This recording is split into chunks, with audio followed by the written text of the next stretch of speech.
I'm Andy and this is my A100, Suzuki A100 Rescue Restoration. And I'm British based, but been living in Australia for 20 years. The Suzuki A50P was my first ever motorbike. And in the UK you could ride them at 16 and they were unrestricted, and we either had an A50P or a Yamaha FS1E. In the UK they've increased in value, and I've always wanted to get one back. In Australia they didn't bring the A50P or the A50 into the country. They bought the A100, which was built on the same frame with a very similar layout and very similar parts. So that's what I have here. This is a 1980 model. Another key difference is it's 100cc, only a 4-speed gearbox rather than the 5-speed gearbox. But apart from that, it's very similar. I picked this up a couple of days ago, about an hour from here, after looking for a while for a complete one. This isn't quite complete, but the parts that are here seem to be in reasonable, restorable condition. So I'll show you around the bike in a minute. It does run. The buyer suggested that in his advert it just needed tyres. Tyres and a rear light for Rego. I can tell you it doesn't just need tyres and a rear light for Rego, but it is a good basis point to start a restoration. So the story behind this bike is that it was bought as a donor bike in order to restore another bike that had a family connection with the guy that owned it, and this was the better of the two bikes, but he needs to keep the other one. I think he's probably taken some bits off of this for the other bike that he's restoring, like the rear lamp and maybe other stuff. I guess we get to find out. It is running. It doesn't run properly. The carb's been rebuilt, but I don't think it's been rebuilt properly. So it will run, and it sounds okay. So it doesn't sound like there's a lot of. It sounds like the engine is pretty good. I will be doing a compression test and checking it all over. Maybe we'll rebuild the engine. Maybe we won't. We just might see how it looks. The astutes amongst you will have noticed that one of those colours is original. Actually no, they're both original, but they weren't both original for this bike. So not exactly sure whether I'm going to go red or blue. Either way it's going to need repainting. My aim with this bike is not to turn it back to showroom condition, but to just get it back to a point where, as Musty would say, it's a sort of restoration. So clean, tidy, reliable. I'll probably do paint. You can see that new indicators, which are completely out of style with the bike. They should have the round chrome indicators, so I'm going to get some of those. So I'll take you around the bike from the front to the back and show you the, I was going to say good, bad and ugly, but it's mainly bad and ugly. Some good things, I guess, if we start from the front wheel. So one thing that's good about this bike is there's not a lot of rust on it. So you can see where I've just cleaned away. So these are either reproduction rims or they are originals and they've kept really well. It's clearly been inside in a dusty environment, it hasn't got particularly wet. Once we've walked around the bike, I'm just going to give it its first wash off so that when I start to strip it down I'm not going to get too dirty. Front guard in good condition. It's had a heavy polish, but I think I'll be able to sort that out. If we start to look up at the forks, these are quite a bad area of the bike. The shrouds are dented, the internals are, there's hardly any dampening or suspension on the front, so the internals are clearly done, and there's some corrosion underneath here. But I hope to restore them. I'm looking forward to trying. I've seen other people manage to get these back from this sort of condition by getting a drift in there and hammering them out. So I'm going to try and do that. You can see that there's more bent structure damage around the headlight. Headlight's very faded, so the bike will need paint. It's clearly originally red, someone's put a blue tank on it. My bike originally was blue, so I'm gonna either make a decision whether I go red or blue. This side of the tank, there's quite a nasty dent. I think I might be able to pull that out. I've got a dent puller. Keep it blue, I might be able to save the tank, but the red will definitely need looking at because it's so badly faded. Working our way down the bike, it is Australian complied, so dated, if you can read that, 1980. Head bearings seem to be, stock bearings seem to be good, or they're not grindy, but all that's going to come apart. I don't think I've got a key to the steering lock, I've only got one key, and I think that that's not the original barrel on the ignition, so I've got to look at that. There's some nasties down here with fixings missing, engine cases need cleaning and paint. It's leaking quite a lot of oil out of the exhaust, out of the head. I just think that the maybe the float bowl on the carb isn't sealing, which is why it's only partly running. It's got a new petcock. The engine does run, and I'll get the engine running in a little bit. The previous owner did a carb rebuild or carb clean, so it sort of runs. It only runs on choke and won't rev. There's a massive vacuum leak though, so we need to see what that looks like. There's not a lot, just working through this. These new rubber pegs. A little bit worried about the gear change. Looks like that may have been welded to the shaft, which isn't a great sign, but we'll see how when I start stripping it down, whether that actually comes off or whether I need to do something more than that. There's quite a lot of hardware missing, or incorrect hardware. The clutch is really horrible, and it looks like it's at a maximum adjustment, so it looks like it might need a new clutch. Battery cover painted black. It was red underneath. I can restore that with a bit of effort. It's got a new battery, so I guess that's a good thing. Although I think it needs charging.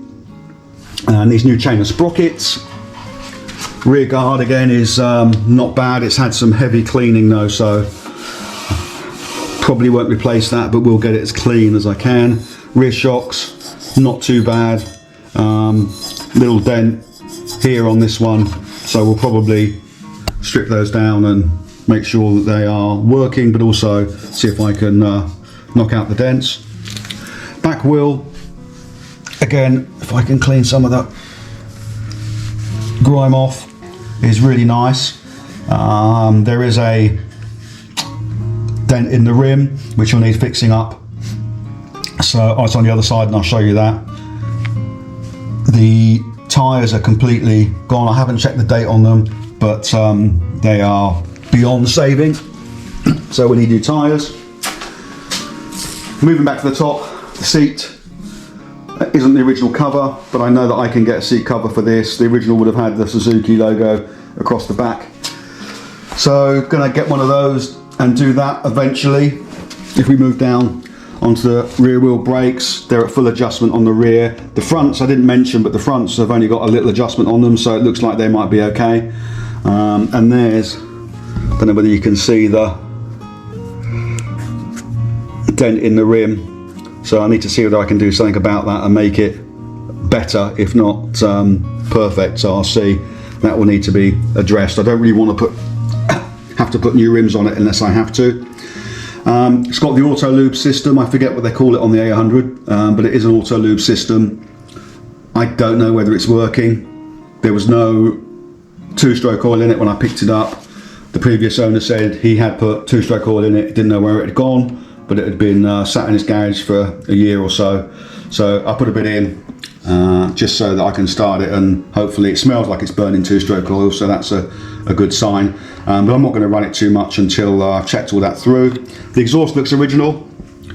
Like to keep the exhaust original, and it's in quite good condition, not too much rust. Air filter and air filter box. Don't know whether there's an air filter in there, but the box is in quite good condition. That'll polish up.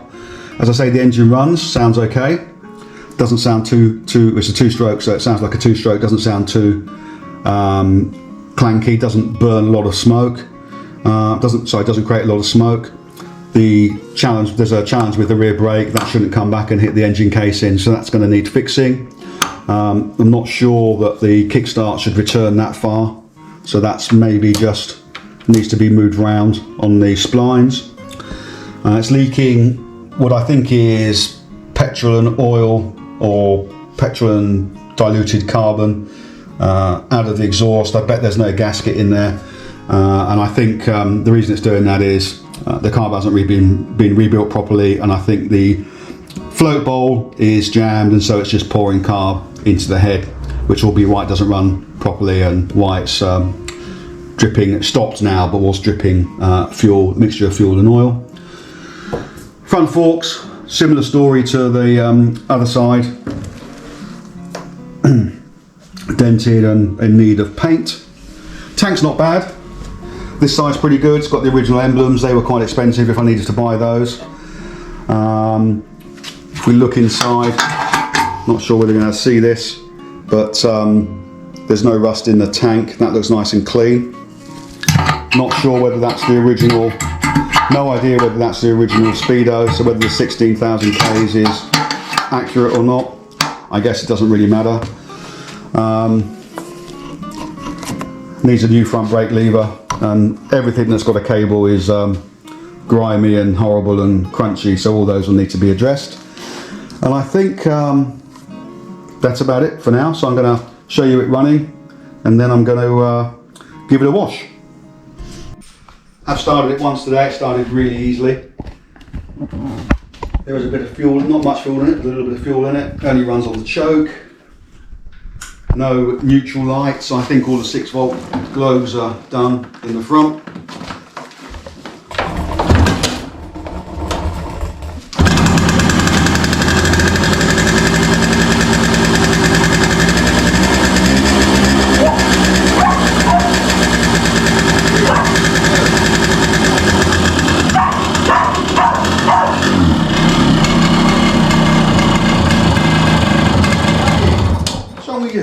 So Maggie doesn't like it.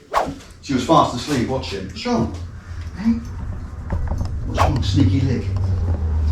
So it starts quite easily, and the engine sounds, at first sight, I'm going to do a compression test on it, but at first noise it sounds like it's running okay. You can smell it's burning 2-stroke oil.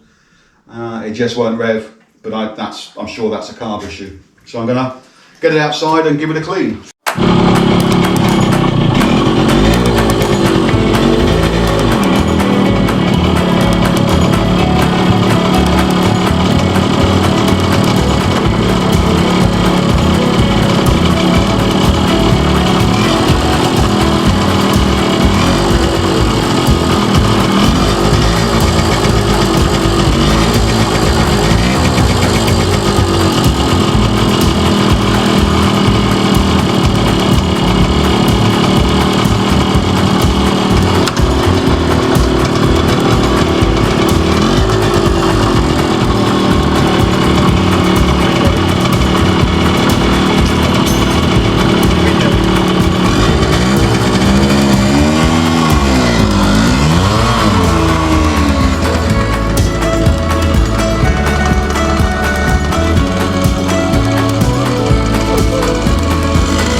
Next time on Project Reworked, I break down the bike and see if I've totally wasted my money. Thanks for watching. Leave a comment and thumbs up if you've liked the content.